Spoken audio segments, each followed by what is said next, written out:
to that side so you can see me. Right, I'm going to make a start quite quickly this time because I have got stuff to do this afternoon. I have been super busy this morning dyeing the first batch of 12 Days of Christmas. So that's dyed and ready. The bags are printing. Can't quite see them. They are hanging, drying up on the drying rack at the top of the studio, and just the other side of the camera is all the fibre. So this is a super busy time of year getting everything ready and sorted for that. But I'll have those hopefully ready. I'm hoping to have the first batch ready next week. But this afternoon I've got to go and finish off sorting out Gradient Club parcels because they're going out on Monday. So I've got things to go and get on with once we've dyed this. But yeah, so I've already been in the studio this morning getting all the 12 Days of Christmas fibre dyed. Well, not all of it. The first batch of what I expect will be many.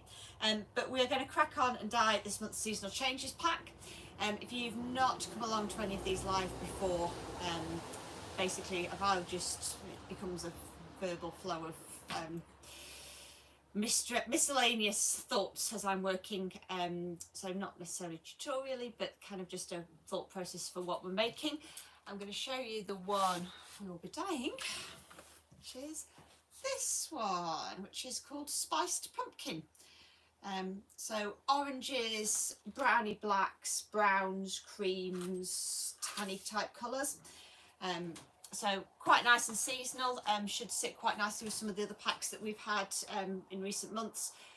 There are still some left in the shop at the moment of the September colourway. If you decide that you need to get your hands on one of those, that's only dyed during September. So that's the thing with all these seasonal changes packs. The colourways are dyed for 1 month and 1 month only. And then after that, another colour gets introduced and is ready to dye. So let's get cracking. Let me write this down in my notebook so I can dye more of it again. We are in October and we are dyeing Spiced Pumpkin. Okay, so we're going to start off with the very, very darkest colour. I always start with either the darkest or the lightest and then sort of migrate inwards from then, which in this one is, it's nearly black, but I just like to not do black. I'm going to sneeze. I'm not going to sneeze. It's a black with quite a lot of brown in it, sort of undertones going on. So I'm going to mostly make it brown, but then add black to it. And I think it's just going to produce a nicer looking colour palette. So let's write down an initial estimate of what I think I'm going to go for, and then I will make some changes from there. So brown dye, 1, 2, and 1. So it's sort of a neutral that's got a little bit of, it's not just black, it's not just brown, it's somewhere in between the two. It's not going to be quite as harsh as a pure black is going to be. So it's just going to sit a little bit easier with the oranges that are in the rest of the palette. So just as a quick test to see what we're looking like, wipe you off on there. So these always look slightly different on screen and also don't look the same as they do on dried fibre, but I can look at that and go, I've got the brown undertones that I want, I've roughly got the quantity of dye that I want. I don't want to make, it's a dark colour, but I don't want this to be really dark. There's plenty of light tones there that I don't need to go too extreme with the colour palette. So I think that one's going to be okay for our darkest shade. That one was quite straightforward. Go back to here, bring you back. So I've done the dark colour. Let's have a think about what I'm going to do for the very lightest colour, and then the other 3 are going to be colours that are somewhere in the middle. So the other colour that we've got to dye is this creamy, buttery, yellowy type colour. So this is actually a very toned down orange, but one that's leaning heavily into yellow. So I'm going to grab some of my yellow dye, because I'm feeling I'm going to want quite a bit of this later on anyway. We need a small measuring device because we don't need too much dye for this, so therefore I need to measure out smaller quantities. And the thing about dyeing pastels is it's always surprising how little dye that you need to end up with the effect that you want. So I'm going to go 2. I am going to pop a tiny little bit of brown in it, just otherwise I think it's going to be too extreme. And this is one of those where trying to measure it out for 100 grams of fibre is actually really quite hard. It's almost easier to be able to start doing it for bigger quantities. And we'll go for 1 of you. So I've used mostly some yellow, but I've also put some red and some brown in there to turn, hopefully end up with an orange. This may end up being too orange. We'll see. It's not bad. So that's where we've ended up. So even in the original picture it looks quite creamy. I'm going to add 1 more milliliter of yellow just to shift it more yellowwards. But the yellow also becomes more dominant on the dried fibre than it appears like in the wet version. So on screen, oh yeah, that has changed it actually. So the one that's closest to the dark colour, that was the original shade, and then I've just added a fraction more yellow to it, and it's just made it ever so slightly creamier. So that's the other good. I'm just going to go around and I'm going to close the door to the studio because the road's wet and it means the traffic noise is quite bad, and I'm aware it's probably quite distracting if it is coming over on the microphone. So that should hopefully make it a little bit quieter if you've got like that horrible there's traffic noises out there. The road's always so much noisier when it's got water on it. So we have done our dark colour, our light colour. Next up I have got 2 different shades of orange. The key for these shades of orange, which is this one and this one, that one, I'm doing it in reverse in the mirror, is going to be making sure that they're different enough. So one of the things that I might do is I might just, I think on this colour palette, when it's been created, they've been intentionally put at 2 opposite ends. If you were to shuffle the order around and have these 2 sat next to each other, they're actually going to be very, very similar looking. Certainly not dissimilar enough that it would be easy to use them like for colour work motifs or stripes. So I'm going to make probably the darker brown is going to be a more brown in tone than it is in this original image. It's going to have a little bit more intensity of colour. I'm going to start off basing it around this orange dye here. So I've got 50 of that orange. How much brown do I want to put in? I don't think I want a full measure off there, so I'm just going to go for 10 of that. So that's kind of made me a quite terracotta-y colour. So the next thing that I need to do is shift it slightly towards the yellow tone. Let's try 10. So when I coming up with these, instead of, it's easy to add more, but once I've kind of put it in, if it's wrong, I've then got to redo the entire lot because you can't take it out. It's a bit like salt in your cooking.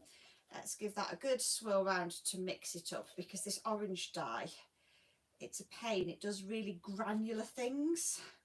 It sort of doesn't stay dissolved very well. Let's have a look. Well, that's not bad. That might work. I'm going to have to write down how much yellow I used. And I've lost my inspo picture. So that's the orange that we've come up with. So I'm just having a look at that in comparison to, turn this all around, So we're on this bottom colour there. So I said I was going to just make it a little bit darker. I think it is. It's got a nice bit of orange tone to it. The question being, do I want to make this more orange? No, I think I'm happy with that. So that one works for that. So I'm going to do the other orange colour now. So this is the one that has got more yellow tones in it. So it's more of a kind of golden yellow rather than a browny orange. There's not actually, if you get rid of the pumpkin image from this picture, the palette isn't screaming orange. There's a really, so let's go 1, 2. And yeah, let's go red. So 50 yellow, 10 red. So what that's done is it's given me a warmer tone of yellow. Do I want to muddy? This is probably just going to need a little bit of brown in it. So I'm just going to pop this down so that you can see what shade we've got. Okay, so it's this colour at the top here. So can you see why I was getting a little bit concerned about the similarities with the other brown colour? Do I want to make this brown toned?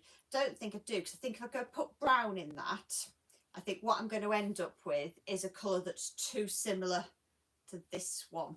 So even though they've kind of been made in two different ways, I think I need a colour that is going to be more that warm goldeny yellowy colour that's at the top of the colour palette. So we're doing this one that's up here, and it's that colour swatch there. Okay, so they're never ever intended to be absolutely perfect complete matches. It's trying to come up with something along the theme of what we've already, of that palette that you've chosen, but is also works when you come to use it in actual textile work, rather than it just looking like a very pretty picture with some colour swatches on it. Right, next up is the final middle neutral, which is a grey browny colour. Now I could reach for my grey dye. I seem to be pulling this laptop over quite a lot today. So it's this middle shot here. If I reach for my grey dye reads blue once it's made paler.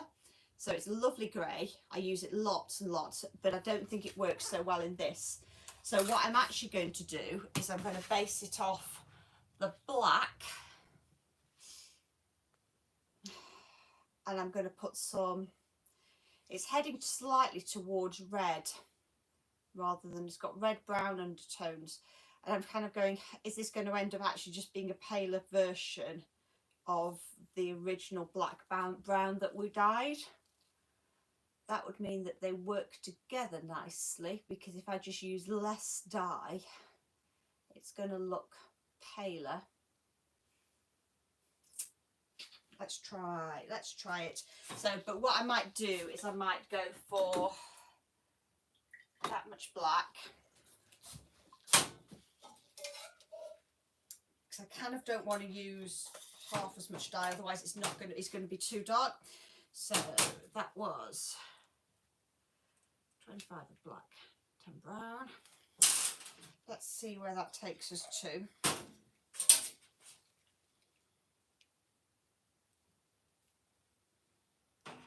You can see how that still ended up quite dark. It doesn't stay as dark as that, but I would like I'd like a toned down version of that. I think that's still too much dye for, we haven't got enough contrast between this shade and this shade. You need quite a lot of dye to make things very, very dark, but it's once you start wanting to make things paler, it's surprising how little dye that you need to use. So this is, it's wet, so it's darker looking because it reflects back more light when it's wet, as opposed to this is now started to dry a little bit. They sit nicely together. It's the right colour, general tonal value, but this is just too dark. So I'll pop that to one side and come back to it. I'll use it on something else later. So I just need to use less dye. So I just need to pull off some black so that I can measure out a smaller amount.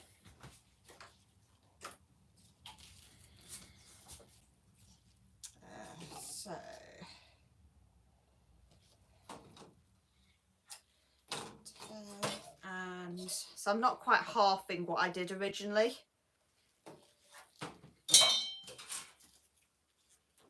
Make sure, note down the change that I've made, because otherwise subsequent batches won't match. It needs diluting down with water, because otherwise this quantity of dye wouldn't spread out enough. That's better. I don't think this is necessarily going to come across particularly well on camera, but particularly on my iPad on the YouTube one. Hopefully you can see I've just made it a little bit paler, but it's still got those undertones of brown rather than being too dark. Right, let me grab a fresh piece of kitchen roll and put them on in order so that we can take a really nice look at them. Let's see if I can do it in the order that it is on the original colour palette, because that's always fun. Right, so we've got our warm toned yellow, we've got our paler colour yellow, we've got the one we've just done, which is that kind of taupey mushroomy colour, we've got our dark brown black, and then we've got our orangey brown that I've made slightly browner colour. So there we go. I think that works, and I think that's not a bad match for what we were shooting for and where we've ended up. So pretty much, they change slightly when they're dyed, but they're kind of roughly in the right place. So next up, these all need to be applied onto fibre. Move that out of the way because I no longer need that. The dyes are set up there. So these are probably today going to get microwaved for the heat set, because I've turned the big oven off already, because all the fibre that I've dyed this morning was already ready by the time I've come to dye this afternoon. So rather than leave it running and burning electricity, I've turned it off, and I'll just use the smaller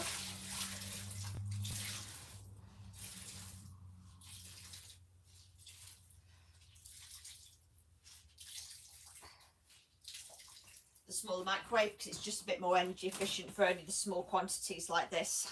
So this is Cambrian wool, and this is the local wool. It's the one that we use for all the seasonal changes packs.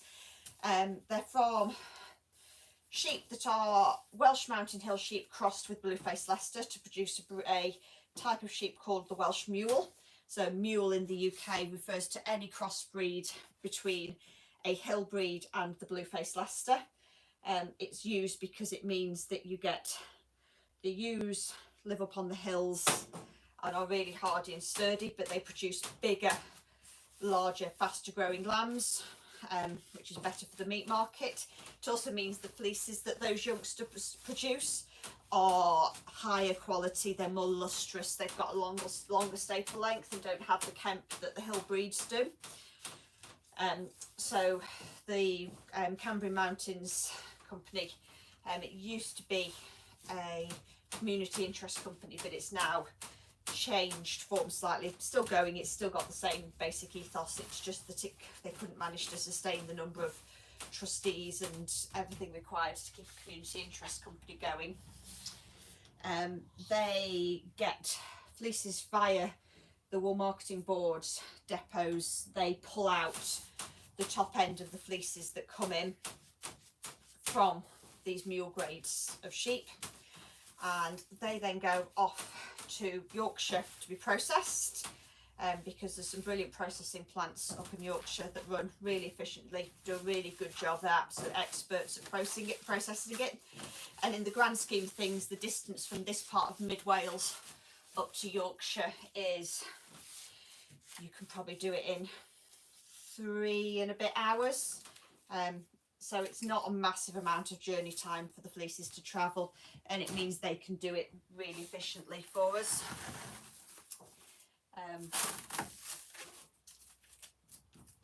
Then some of it gets left as comb top, which is what I have.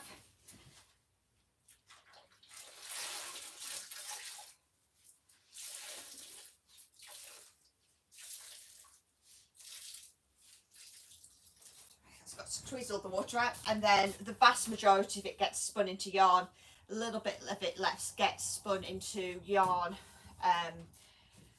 that's left undyed, but nearly all of it gets turned into balls of yarn. So Cambrian wool is available in, it's a really nice colour palette actually, and they do it in DK, and it's on the chunky side for a DK. It's sort of, in the American terms, it's kind of closer to a worsted, so it's quite a nice plump yarn. And they also spin, they call it a 4-ply, it's that sort of finger weight style yarn, little sort of similar to the Jamesons and Smiths, but a little bit thicker again. So if you ever end up buying any of the Cambrian and you know you want more than you can manage to spin to turn it all into a jumper, you can buy it as commercial yarn as well, so that you could do a hand spun yoke and then a commercially spun body, and that would be a really nice way to go about making something completely handmade, but hasn't taken you forever and a day to spin. Super. So this was our browny orangey shade. So it's come out a little bit orangier than it looked necessarily in the original swatch, but I'm kind of okay with that because the other colour was closer to being a yellow rather than the orange. So this is the citric acid that's going on, and these dyes just need slightly acidic conditions in order to make bonds with the fibre. So everything gets a tiny little squirt of that before they get wrapped up for, basically they almost sort of steam in their own little cling film packets.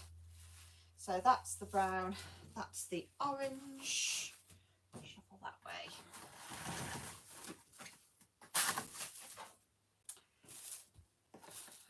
Do you go there?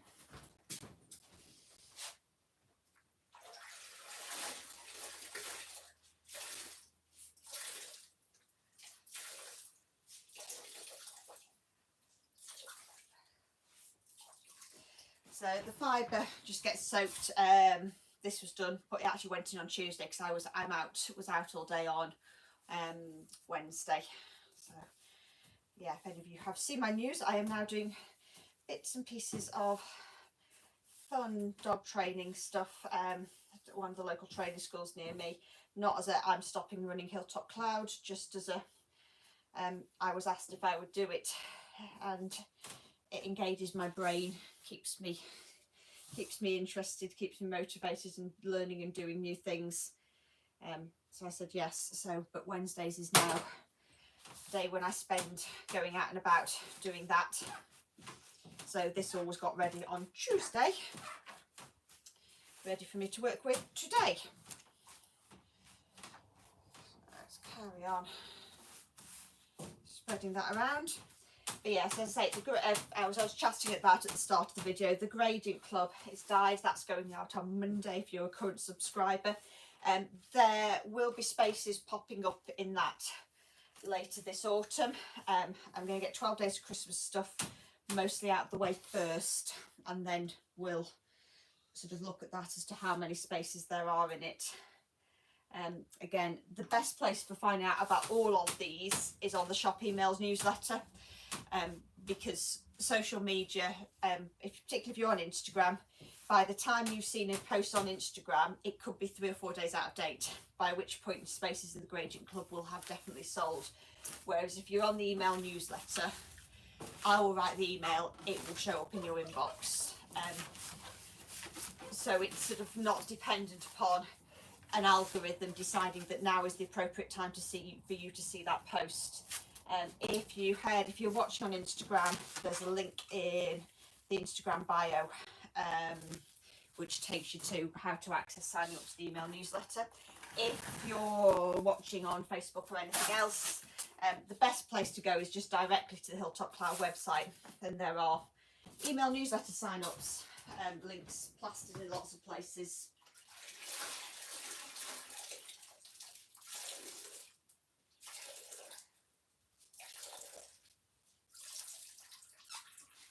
So, and every now and again I get messages from someone saying, I signed up but I don't get the emails, and the chances are what's happened is you've not selected the double opt-in. So just because, one, it's good practice, but two, it's also required in the EU, is that you use double opt-in. So that's not just that you enter the email address, you also then get sent an email with saying, did you really mean to sign up to that? And you do have to click confirm, and if you don't click confirm, you don't get subscribed. So you have to make sure that you've kind of done both parts of that step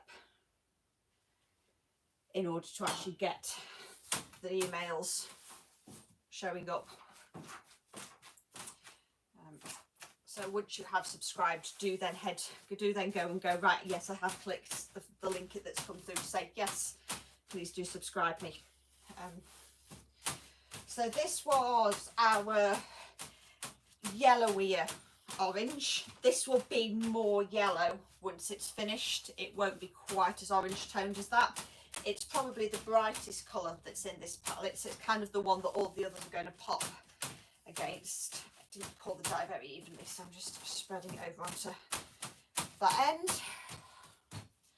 And again, it won't be quite as dark as that, so yellows always look much, much darker when they're wet in comparison to when they're on. They've got dry fibre on them. Right, there we go. Wrap that up nice and tightly.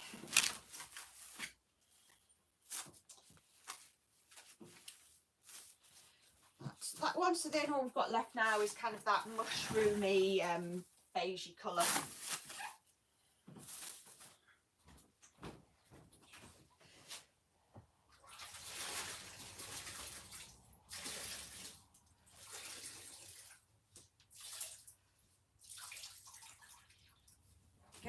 So these will go into the shop. Tuesday is the 1st, so they will be available to purchase from Tuesday onwards. If you definitely wanted one and they've sold out by the time you see it, one of the things you can do is just send me an email, say, when you dye some of the next batch, I would like as many packs as you would like, you can ask for. And I will, when I dye it again, I will reserve you one and send you an invoice as soon as it's ready. But it's easier to do it that way rather than take pre-orders for fibre, because there's not necessarily a guarantee of when I'm going to dye it next. But I will always dye more. There'll never be just this initial pack, if it doesn't, well, providing that these do sell out, which they usually do. So, and then I usually do another bigger batch as the next set once I've worked out what the colour palette is, just because it's just a bit more efficient. Okay, so I'm just going to spread this around. So can you see why I needed to make this one a little bit paler? It would have come out much too dark if I'd have not reduced the quantity of dye. So go there. Citric acid to get the dye to bond, and then these will all get heated up until the dye molecules have bonded onto the fibre, and then they will come out and cool down, and then be rinsed, left to dry, and we will have this month's seasonal changes colours. So have a look, see. Okay. 1, 2, 3, 4, 5. I think that is suitably autumnal for us. They look a bit weird because they're inside the plastic, but I am already liking how those look this month. Hope you guys do as well. I am going to finish off there because I say I've got a busy afternoon planned sorting out Gradient Club to go in the post on Monday, because I'm off out again tomorrow. Got lots of appointments at the moment for just taking me out and about places. So trying to make sure that everything gets ready so that anything people have paid for and have expectations about when it goes out, that all happens without you having to go, where's my stuff? Because that's just really annoying and isn't particularly great. So yeah, anything that you have ordered will be carrying on going out to you exactly as normal. Postage days are still going to be Monday and Thursday.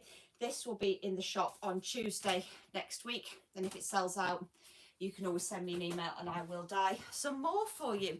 It's been lovely having your company this afternoon, and I shall see you all again soon.